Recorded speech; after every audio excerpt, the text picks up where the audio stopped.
தமிழ் பேசும் அனைத்து நல்லவர்களுக்கும் வணக்கம். எப்பவுமே ஸ்மார்ட் போனுடைய டிப்ஸ் அண்ட் ட்ரிக்ஸ் இல்லாட்டி வெறும் ஸ்மார்ட் போனை பத்தியே கேட்டு போர் அடிச்சவங்களுக்கும் சரி, இல்ல கம்ப்யூட்டரை பத்தி நிறைய தெரிஞ்சுக்கணும்ன்ற ஆர்வம் இருக்கக்கூடிய நண்பர்களுக்குமே சரி, இந்த வீடியோ ஒரு ட்ரீட்டா இருக்க போதுங்க. என்னன்னு கேக்குறீங்களா?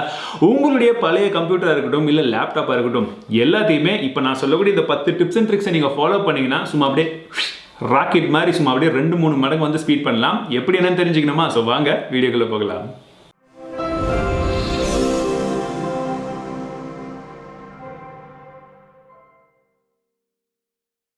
முதல் விஷயமே என்னன்னா, எந்த ஒரு கம்ப்யூட்டரையும் சரி, எந்த ஒரு லேப்டாப்பையும் சரி, நீங்க ஆன் பண்ண உடனே என்ன ஆகும் அப்படின்னா, அது பூட் ஸ்கிரீன்லாம் தாண்டி அப்படி வந்து நமக்கு டெஸ்க்டாப்பை காமிக்கிறதுக்கே பல யுகங்கள் ஆகும். ஒரு சில பழைய கம்ப்யூட்டர்லாம் புதுசாகிறது கொஞ்சம் வேகமாக வரும். ஸோ அப்படி ஆன் ஆகும்போது எந்த கம்ப்யூட்டராக இருந்தாலுமே ஸ்டார்ட் அப்ல ஒரு சில ப்ரோக்ராம்ஸ் வந்து நமக்கு தேவையே இல்லாத ப்ரோக்ராம்ஸ் கூட ஆன் ஆகும். ஃபர்ஸ்ட் நீங்க அதை டிசேபிள் பண்ணி வைங்க. தேவையில்லாத எந்த ப்ரோக்ராமாக இருந்தாலும் நீங்க ஆஃப் பண்ணி வச்சிங்கனாலே உங்களுடைய ஸ்டார்ட் அப் இன்னும் கொஞ்சம் வேகமாக இருக்கும்.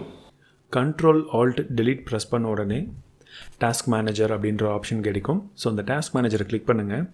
இப்போ உங்கள் டாஸ்க் மேனேஜர் ஓப்பன் ஆகிடும். இதில் நமக்கு ஸ்டார்ட் அப் அதை கிளிக் பண்ணிங்கன்னா உங்களுடைய ஸ்டார்ட் அப்பில் என்னென்ன ப்ரோக்ராம்ஸ் எல்லாம் ரன் ஆகிட்டுருக்குன்னு வரும். ஸோ எந்தெந்த அப்ளிகேஷன்லாம் நீங்கள் இன்ஸ்டால் பண்ணியிருக்கீங்களோ அதில் எதெல்லாம் வந்து எனேபிளில் இருக்குன்னு வரும். ஸோ இப்போ பார்த்தீங்கன்னா இதெல்லாம் வந்து இருந்தது, நான் இப்போ டிசேபிள் பண்ணி வச்சுருக்கேன். சப்போஸ் உங்களுக்கு ஏதாச்சும் வேணாம் அப்படின்னு தோணுச்சுன்னா ஜஸ்ட் ரைட் கிளிக் பண்ணி நீங்கள் டிசேபிள் கொடுத்தீங்கன்னா அது இனிமேட் உங்கள் சிஸ்டம் ஆன் ஆகும்போது ஸ்டார்ட் ஆன உடனே ஆட்டோமேட்டிக்காக ரன் ஆகாது. ஸோ இதனால் உங்களுடைய சிஸ்டம் ரொம்ப ஃபாஸ்ட்டாக வந்து லோட் ஆகும். அதே போல நீங்க விண்டோஸ் 7 இல்ல விண்டோஸ் 10 எல்லாம் வச்சிருந்தீங்கன்னா உங்களுக்கு தெரிஞ்சிருக்கும், விண்டோஸ்ல எந்த வெர்ஷன்ல இருந்தாலுமே அதோடைய கிராபிக்ஸ் அப்படின்றது கொஞ்சம் எக்ஸ்ட்ராவா இருக்கும். கிராபிக்ஸ் அப்படின்றது பெரிய பெரிய கிராபிக்ஸ் இல்லைங்க, சின்னதாக நீங்க அந்த ஐகானை கிளிக் பண்ணும்போது அப்படி வரும்போது வர்ற கிராபிக்ஸ், இல்ல அந்த ஐகானுக்கு பின்னாடி இருக்கக்கூடிய கிராபிக்ஸ், சின்னது பண்ண கீழே வர்ற கிராபிக்ஸ், இப்படி சின்னது பண்ணி பெருசு பண்ற கிராபிக்ஸ், மினிமைசிங் மேக்ஸிமைசிங், இந்த மாதிரி இருக்கக்கூடிய எல்லா விஷயத்திலுமே சின்ன கிராபிக்ஸ் இருக்கு இல்லையா? ஒருவேளை உங்களுக்கு ரொம்ப பழைய கம்ப்யூட்டரா இருந்ததுன்னா இந்த மாதிரி சின்ன விஷயங்களுக்கு கூட அது ரொம்பவே கஷ்டப்படும். ஸோ அதனால இந்த கிராபிக்ஸை உங்களுக்கு எப்படி தேவையோ உங்க சிஸ்டம்க்கு தகுந்த மாதிரி, நான் எல்லா சிஸ்டமும் ஒண்ணுன்னு சொல்ல வரல, உங்களுக்கு ஒருவேளை புதுசா இருந்ததுன்னா அதுல 1-2 மட்டும் நீங்க ஆஃப் பண்ணா போதும். ஒருவேளை பழசா இருந்ததுன்னா மேக்ஸிமம் ஆஃப் பண்ணீங்கன்னா உங்க சிஸ்டம் கொஞ்சம் வேகமா இருக்கும். நெக்ஸ்ட் கண்ட்ரோல் பேனலுக்கு போகணும். ஸோ வின் கீ ப்ரெஸ் பண்ணி கண்ட்ரோல் பேனல் அப்படின்னு டைப் பண்ணுங்கள். ஆப்ஷன் வந்துடும். அதை ஜஸ்ட் கிளிக் பண்ணுங்கள். இங்கே உங்களுக்கு பல விதமான ஆப்ஷன்ஸ் இருக்கும். இதில் சிஸ்டம் கிட்ட கிளிக் பண்ணிவிட்டு நெக்ஸ்ட் லெஃப்ட் சைடில் பார்த்தீங்கன்னா அட்வான்ஸ்டு சிஸ்டம் செட்டிங்ஸ் அப்படின்னு இருக்கா, அதை கிளிக் பண்ணுங்கள். ஸோ இங்கேயும் அட்வான்ஸ்டுக்குள்ளே பெர்ஃபார்மன்ஸ் இருக்கும். ஸோ அதில் செட்டிங்ஸ் கிளிக் பண்ணிங்கன்னா உங்களுக்கு அந்த பெர்ஃபார்மன்ஸ்க்கான ஆப்ஷன்ஸ் நிறைய வந்து காமிக்கும். ஸோ இதில் உங்களுக்கு விண்டோஸ் சூஸ் பண்ணட்டும் அப்படின்றது தான் டிஃபால்ட்டாக இருக்கும். சப்போஸ் உங்கள் சிஸ்டம் ரொம்ப ஸ்லோவாக இருக்குன்ற பட்சத்தில் நீங்கள் கஸ்டம் கொடுத்துக்கோங்க. இங்கே தேவையில்லாத அனிமேஷன்ஸ் அப்படின்னு உங்களுக்கு எதெல்லாம் தோணுதோ, for example shows shadow under Windows, so அந்த விண்டோஸ் லோகோக்கு கீழே அந்த வந்து ஒவ்வொரு லோகோக்கும் அந்த ஷேடோ வருதா, அது வேணான்னா நீங்கள் ஆஃப் பண்ணிக்கலாம். தம்ப்நெயிலில் வந்து பார்த்தீங்கன்னா show thumbnail instead of icon, so சின்ன ஐகானை காமிக்கிறதுக்கு பதில் தம்ப்நெயிலாக வருது பார்த்தீங்களா, அதுக்கும் ஒரு சில மெமரி வந்து தேவைப்படும். ஸோ அது வேணும்னா வந்து ஆஃப் பண்ணிடுங்க. ஸோ இந்த மாதிரி பல விதமான விஷயங்களுக்கு இது உங்களுக்கு எது வேணும் அப்படின்றத படித்து பார்த்து அதை வந்து ஆஃப் பண்ணிட்டீங்கன்னா ஓகே கொடுத்துருங்க. அதுக்கப்புறம் கண்டிப்பாக உங்களுக்கு ஸ்மூத்தாக தெரியும். விண்டோஸ் அப்படின்னாலே இந்த ஒரு விஷயம் நிறைய பேருக்கு பிடிக்கவே பிடிக்காதுங்க. என்னன்னு கேக்குறீங்களா? விண்டோஸ் அப்டேட், ஆமாங்க, முசான அப்டேட் ஆகுது, எதுக்கு தான் இவ்வளோ அப்டேட்ஸ் வருது அப்படின்றது தெரியலன்னு சொல்லுவீங்க.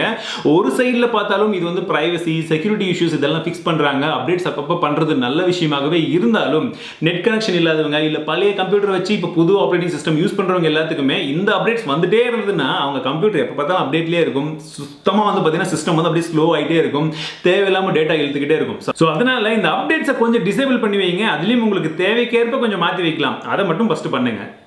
நிறைய பேர் விண்டோஸ் அப்டேட்டை பற்றி தான் ரொம்ப கவலைப்பட்டுட்டு இருப்பீங்க. ஸோ அதை பற்றி பிரச்சனையே இல்லைங்க. நீங்கள் என்ன பண்ணுங்கள், வின் கீ +R அமுத்துங்க. ஸோ உங்களுக்கு இந்த ரன் ஆப்ஷன் வந்துடும். ஸோ இதில் நம்ம எப்போவுமே டைப் பண்ணுறது போல் services.msc அப்படின்னு சர்ச் பண்ணுங்கள். ஸோ என்ட்ரு பண்ணுங்கள். என்ட்ரு பண்ண உடனே உங்களுக்கு இங்கே பல விதமான ஆப்ஷன்ஸ் வரும். ஜஸ்ட் கீழே ஸ்க்ரோல் பண்ணிங்கன்னா உங்களுக்கு விண்டோஸ் அப்டேட் அப்படின்ற ஒரு ஆப்ஷன் வரும். ஸோ இந்த விண்டோஸ் அப்டேட்டை ரைட் கிளிக் பண்ணி ப்ராப்பர்ட்டிஸ் போயிடுங்க. ஸோ இங்கே பார்த்தீங்கன்னா டிஃபால்ட்டாக இப்போ மேனுவல் அப்படின்னு இருக்குது. சப்போஸ் உங்களுக்கு ஆட்டோமேட்டிக் வேணும்னா ஆட்டோமேட்டிக் வச்சுக்கலாம். டிஃபால்ட்டாக ஆட்டோமேட்டிக்கில் தான் இருக்கும், நான் மேனுவலில் வச்சுருக்கேன். ஸோ உங்களுக்கும் இந்த மாதிரி மேனுவல் வேணுமா ஆட்டோமேட்டிக் வேணுமான்றதை செட் பண்ணிவிட்டு அதுக்கப்புறமா நீங்கள் வந்து அப்ளை பண்ணிட்டீங்கன்னா போதும். ஸோ உங்களுக்கு எப்போ உங்கள் சிஸ்டம் அப்டேட் பண்ணணும்னு தோணுதோ அப்போ மட்டும் அப்டேட் பண்ணிக்கோங்க. ஆட்டோமேட்டிக்காக அதை அப்டேட் கொடுத்துட்டிங்கன்னா அது அப்பப்போ ரன் ஆகிட்டே இருக்கும். அது உங்கள் சிஸ்டமை கொஞ்சம் ஸ்லோ பண்ணும். நம்ம விண்டோஸில் நீங்கள் நோட்டீஸ் பண்ண இன்னொரு விஷயம் இருக்குது. அதாவது இந்த நோட்டிஃபிகேஷன் ஏரியாவில் தேவையில்லாத நோட்டிஃபிகேஷன்ஸ் வந்துகிட்டே இருக்கும். நீங்கள் புதுசாக ஏதாச்சும் சாஃப்ட்வேர் யூஸ் பண்ணாலுமே சரி, அதுலேயும் நீங்கள் இன்டர்நெட் கனெக்ஷன்லாம் வச்சுட்டு இருந்தீங்கன்னா கேட்கவே வேணாம், நோட்டிஃபிகேஷன் அது பாட்டுக்கு வந்துகிட்டே இருக்கும். பேக்ரவுண்டில் இது ஓப்பன் ஆகுது, அது ஓப்பன் ஆகுது, என்ன ஏதுன்றதை வந்துகிட்டே இருக்கும். ஸோ இந்த நோட்டிஃபிகேஷனை ஃபஸ்ட்டு நீங்கள் ஆஃப் பண்ணுவீங்க. அதுக்கு உங்களுடைய ஸ்டார்ட் மெனுவில் ரைட் கிளிக் பண்ணுங்கள். ரைட் கிளிக் பண்ண உடனே பார்த்தீங்கன்னா உங்களுக்கு செட்டிங் ஆப்ஷன் இருக்கும். ஸோ அதுக்குள்ளே போயிடுங்க. இந்த இடத்துல சிஸ்டம்ஸை கிளிக் பண்ணிங்கன்னா இங்கே நோட்டிஃபிகேஷன் அண்ட் ஆக்ஷன் அப்படின்னு இருக்கும் பார்த்தீங்களா. ஸோ இதில் எல்லாம் நான் ஏற்கனவே ஆஃப் பண்ணி வச்சுருக்கேன். ஸோ உங்களுக்கு இது ஏதாச்சும் வந்து ஆனில் இருக்குது அப்படின்னா இது எல்லாத்தையும் வந்து ஆஃப் பண்ணிவிடுங்க. தேவையில்லாத நோட்டிஃபிகேஷன், சின்ன சின்ன ஆப்ஸ், அப்டேட்ஸ் இது எதுவுமே வந்து உங்களுக்கு வராது. ஸோ அப்படி வராத பட்சத்திலே கண்டிப்பாக நீங்கள் ஸ்மூத்தான ஒரு எக்ஸ்பீரியன்ஸை ஃபீல் பண்ணுவீங்க.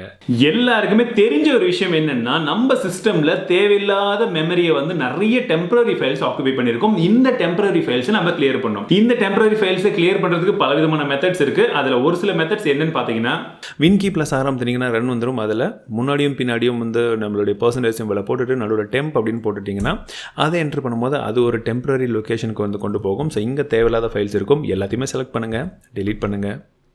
ஒரு சில ஃபைல் டெலிட் ஆகலைன்னா ஸ்கிப் பண்ணிக்கோங்க. அது ஆட்டோமேட்டிக்காக அப்புறமா வந்து நீங்கள் டெலிட் பண்ணிக்கலாம். அதே போல் வின்கி ஆரம்பிச்சுட்டு வெறும் டெம்ப் அப்படின்னு மட்டும் போட்டிங்கன்னா அது வேறு ஒரு லொக்கேஷனுக்கு போகும். ஸோ இப்போதைக்கு நான் ஃபைல்ஸை கிளியர் பண்ணிட்டேன். உங்ககிட்ட நிறைய ஃபைல்ஸ் இருந்தால் நீங்கள் அதையும் வச்சு கிளியர் பண்ணிக்கலாம். ஸோ இப்போ தேர்ட் ஆப்ஷன் அப்படின்றது நிறைய பேர் யூஸ் பண்ணால் கொஞ்சம் பெட்டராக இருக்கும். ஒவ்வொரு டைமும் யாருப்பா போய் பண்ணுறதுன்னு நினைக்கிறவங்களுக்கு இந்த ஆப்ஷன் யூஸ்ஃபுல்லாக இருக்கும். ஸ்டார்ட் மெனுவில் ரைட் கிளிக் பண்ணுங்கள், செட்டிங்ஸ் போயிடுங்க. செட்டிங்ஸில் நமக்கு ஏற்கனவே சொன்னது போல் சிஸ்டம் இருக்குது. ஸோ அந்த சிஸ்டம் வந்து கிளிக் பண்ணிக்கோங்க. ஸோ இங்கே பார்த்தீங்கன்னா ஸ்டோரேஜ் அப்படின்ற ஒரு ஆப்ஷன் இருக்குது. ஸோ இதில் நான் ஆல்ரெடி எனேபிள் பண்ணியிருக்கேன் பார்த்தீங்களா, ஸ்டோரேஜ் சென்ஸ் அப்படின்னு ஒன்று இருக்குது. ஸோ அது என்ன பண்ணும் அப்படின்னா, விண்டோஸ் ஆட்டோமேட்டிக்காக உங்களுடைய ஸ்டோரேஜ் ஸ்பேஸை வந்து ஃப்ரீ பண்ண ட்ரை பண்ணிகிட்டே இருக்கும். அதாவது தேவையில்லாத டெம்பரரி ஃபைல்ஸ் அண்ட் ரீசைக்கிள் பின்னில் இருக்கக்கூடிய ஃபைல்ஸை ஆட்டோமேட்டிக்காக டெலீட் பண்ணிகிட்டே இருக்கும். இதனால் உங்களுடைய ஸ்டோரேஜ் கண்டிப்பாக ஃப்ரீ ஆகும். ஸோ உங்களுக்கு இன்னும் கொஞ்சம் ஃபாஸ்ட்டான ஒரு ஃபீல் வந்து கிடைக்கும். விண்டோஸ் கம்ப்யூட்டர் அப்படின்னால எதுக்கு ஃபேமஸ் அப்படின்னா, கிராக்டு சாஃப்ட்வேர்ஸ். ஆமாங்க, டோரண்ட்ல இருந்தோ இல்லாட்டி டெலிகிராம்ல இருந்தோ எங்கேயோ ஒன்று நெட்டில் டவுன்லோட் பண்ணுவோம், நம்ம பாட்டுக்கு இன்ஸ்டால் பண்ணுவோம். காசு கொடுத்து வாங்காமல் இருக்கிறதுக்காக ஒரு சில கீஜென் இருக்கும், இல்லை கிராக்ஸ் இருக்கும், அதை அப்ளை பண்ணிவிடுவோம். பட் மேக்ஸிமம் அந்த மாதிரி பண்ணும்போது நிறைய பேர் தேவையில்லாத ஒரு சில வெப்சைட்ஸில் டவுன்லோட் பண்ணுவாங்க, இல்லை தப்பான ஒரு சில சாஃப்ட்வேர் இன்ஸ்டால் பண்ணும்போது அது கூடவே மால்வேர்ஸோ வைரஸோ இல்லாட்டி ஏதாச்சும் ஒன்று வந்து அந்த மாதிரி அட்டாச் ஆகும்போது நம்ம சிஸ்டம் வந்து இன்ஃபெக்ட் பண்ணுறதுக்கான சான்சஸ் இருக்குது. ஸோ மேக்ஸிமம் அந்த மாதிரி இருந்தாலும் உங்கள் சிஸ்டம் வந்து ஸ்லோ ஆகிறதுக்கான சான்ஸ் இருக்குது. இப்போதைக்கு வந்து நான் ஈசெட் வந்து யூஸ் பண்ணிட்டு இருக்கேன். ஸோ நான் மாற்றி ட்ரை பண்ணிகிட்டே இருப்பேன். இதுதான் யூஸ் பண்ணணும் அப்படின்றதெல்லாம் வந்து கிடையாது. ஸோ என்னால் முடிஞ்ச வரைக்கும் நான் வெவ்வேறு ஆன்டிவைரஸை வந்து அப்பப்போ மாற்றிக்கிட்டே இருப்பேன். நிறைய ஃப்ரீ வெர்ஷன்ஸ் வந்து ஆன்லைனில் அவைலபிளாக இருக்குது. இல்லாட்டி நீங்களே கூட ட்ரையல் வெர்ஷன் 30 நாளுக்கு வந்து டவுன்லோட் பண்ணிவிட்டு அப்பப்போ உங்கள் கம்ப்யூட்டர் கொஞ்சம் ஸ்கேன் பண்ணிட்டீங்கன்னா தேவையில்லாத வைரஸஸ் நான் ஏற்கனவே சொன்னது போல் அதெல்லாம் வந்து இருக்காது. ஸோ எக்கச்சக்கமான ஆன்லைன் ஆப்ஷன்ஸ் வந்து இருக்குது. ஸோ அதை ட்ரை பண்ணி பாருங்கள். நம்ம ஹார்ட் டிஸ்கில் நம்ம நிறைய ஃபைல்ஸ் வச்சிருந்தாலும் நமக்கே தெரியாமல் ஒரு சில டைம் அந்த ஃபைல்ஸ் எல்லாம் அங்கங்கே வந்து தேவையில்லாத இடத்துல இருக்கும். ஸோ இதனால நீங்கள் அப்பப்போ உங்கள் டிஸ்கை வந்து கொஞ்சம் கரெக்டாக க்ளீன் பண்ணிங்கன்னா உங்கள் டிஸ்க் இன்னும் கொஞ்சம் ஃபாஸ்ட்டாக மூவ் ஆகிறதுக்கு அது ஹெல்ப் பண்ணும். ஸோ அந்த சமயத்தில் உங்கள் பிசியும் இன்னும் கொஞ்சம் வேகமாக ரன் ஆகும். உங்கள் மெமரி நீங்கள் க்ளீனாக வச்சுக்கிறதுக்கு வின்கி அமுத்திட்டு க்ளீன் அப்படின்னு சொல்லி டைப் பண்ணிங்கனாலே ஆட்டோமேட்டிக்காக டிஸ்க் க்ளீன் அப்படின்ற ஒரு ஆப்ஷன் வந்துடும். ஸோ இந்த டிஸ்க் க்ளீனில் உங்கள் டிரைவ்ஸ் எத்தனை இருக்கோ அத்தனை டிரைவும் வந்துடும். ஸோ இந்த இடத்துல நான் சிஏ வந்து கொடுக்குறேன். ஓகே கொடுத்த உடனே பார்த்தீங்கன்னா அடுத்ததாக ஒரு சின்ன விண்டோ வந்து ஓப்பன் ஆகும். இதில் தேவையில்லாத ஃபைல்ஸ் என்னென்ன இருக்குது, டெம்பரரி ஃபைல்ஸ் என்ன இருக்குது, டைரக்டெக்ஸ் ஃபைல்ஸ் என்ன இருக்குது, அந்த மாதிரி எக்கச்சக்கமான ஆப்ஷன்ஸ் வந்து காமிக்கும். இங்கே பார்த்தீங்கன்னா டவுன்லோட்ஸில் மட்டுமே 20 GB வந்து இருக்குது. ஸோ இது கொஞ்சம் தேவையானதும் இருக்கும், நீங்கள் தனியாக பார்த்துக்கோங்க. ஸோ இந்த மாதிரி உங்களுக்கு தேவையில்லாத ஃபைல்ஸ் ஏதாச்சும் இருக்கா செலக்ட் பண்ணுங்கள். நெக்ஸ்ட் ஓகே கொடுத்தீங்கன்னா ஆட்டோமேட்டிக்காக க்ளீன் பண்ணிடும். ஸோ இப்போ கண்டிப்பாக உங்களுடைய ஸ்டோரேஜில் இருக்கக்கூடிய மெமரி க்ளீன் ஆன உடனே உங்கள் சிஸ்டம் கொஞ்சம் ஃபாஸ்ட்டாக இருக்கும். இந்த விஷயம் நிறைய பேருக்கு தெரிஞ்ச விஷயம் தான். பட் இருந்தாலும் ஒரு தடவை சொல்கிறேன், உங்கள் சி டிரைவில் தேவையில்லாத ஃபைல்ஸ் எல்லாம், ஜங்க் ஃபைல்ஸ் எல்லாம், நீங்கள் டவுன்லோட் பண்ணுற ஃபைல்ஸ் எல்லாத்தையுமே சி டிரைவில் போட்டு வைக்காதீங்க. ஒன்லி நீங்கள் யூஸ் பண்ணக்கூடிய சாஃப்ட்வேர்ஸ் அது ரிலேட்டடாக இருக்கக்கூடிய ஃபைல்ஸ் மட்டும் வச்சு யூஸ் பண்ணும்போது சி டிரைவில் கொஞ்சம் ஃப்ரீ ஸ்பேஸ் இருக்கும் போது உங்கள் சிஸ்டம் கண்டிப்பாக வேகமாக இருக்கும். அதை நீங்கள் நல்லா நோட்டீஸ் பண்ணலாம். சி டிரைவில் இருக்கக்கூடிய 100 GBயில் நீங்கள் 80 GB 90 GB ஃபில் பண்ணிட்டே வந்தீங்கன்னா ரொம்ப ஸ்லோவாக தான் ரன் ஆகும். அதுக்கு மேக்ஸிமம் அதில் ஃப்ரீ ஸ்பேஸை விட்டுட்டு மற்ற டிரைவில் வந்து நீங்கள் மற்ற ஃபைல்ஸ் எல்லாம் வந்து போட்டுக்கோங்க. அப்போ உங்களுக்கான ஸ்பீட் டிஃபரன்ஸை நீங்கள் நோட்டீஸ் பண்ணுவீங்க. மொபைலாக இருக்கட்டும் கம்ப்யூட்டராக இருக்கட்டும் ரெண்டுத்துலையுமே நமக்கு தேவையான சாஃப்ட்வேர் எது, தேவையில்லாத சாஃப்ட்வேர் எதுன்றது நம்ம தெரிஞ்சுக்கணும். ஓகேங்களா? ஸோ விண்டோஸ்லேயும் நீங்கள் ப்ரோக்ராம்ஸ்குள்ளே வந்து போய் பார்த்தீங்கன்னா இருக்கக்கூடிய இன்ஸ்டால் பண்ணியிருக்கக்கூடிய எல்லா சாஃப்ட்வேரும் அங்கே இருக்கும். உங்களுக்கு தேவையான சாஃப்ட்வேர் எது, தேவையில்லாத சாஃப்ட்வேர் எதுன்றதை ஃபஸ்ட்டு தெரிஞ்சுக்கோங்க. மற்ற சாஃப்ட்வேர் எதுலாம் சிஸ்டம்க்கு தேவையோ அதையும் வந்து தெரியாமல் அன்இன்ஸ்டால் பண்ணிடாதீங்க. உங்களுக்கு தெரிஞ்சு ஏதாச்சும் வந்து அன்இன்ஸ்டால் பண்ணக்கூடிய சாஃப்ட்வேர்ஸ் இருக்கா, தேவையில்லாத சாஃப்ட்வேர்ஸ் இருக்கான்றதை பாருங்க. அந்த மாதிரி சாஃப்ட்வேர்ஸ் நீங்கள் யூஸ் பண்ணாமல் ரொம்ப நாள் வந்து வச்சிருக்கீங்க, இல்லை எப்பயோ இன்ஸ்டால் பண்ணது மறந்தே போச்சுனாலும் ஃபஸ்ட்டு அந்த மாதிரி ஃபைல்ஸ் எல்லாம் கொஞ்சம் கிளியர் பண்ணி விட்டீங்கன்னா உங்களுடைய ஸ்டோரேஜ் ஸ்பேஸ் கொஞ்சம் ஃப்ரீ ஆகும். திரும்ப நீங்க யூஸ் பண்றதுக்கு உங்க சிஸ்டம்க்கு அது கொஞ்சம் ஹெல்ப் பண்ணும்.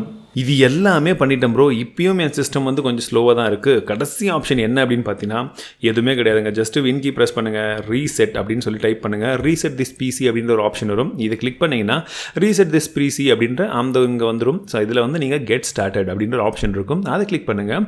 இப்போ உங்களுடைய பழைய ஃபைல்ஸ் எல்லாம் வேணுமா இல்லை எல்லாத்தையுமே சேர்த்து நாங்கள் டெலிட் பண்ணிடலாமான்னு கேட்கும். ஸோ இப்போ உங்களுக்கு இம்பார்ட்டன்ட் ஃபைல்ஸ் இருக்குன்னா இதை வச்சுக்கோங்க.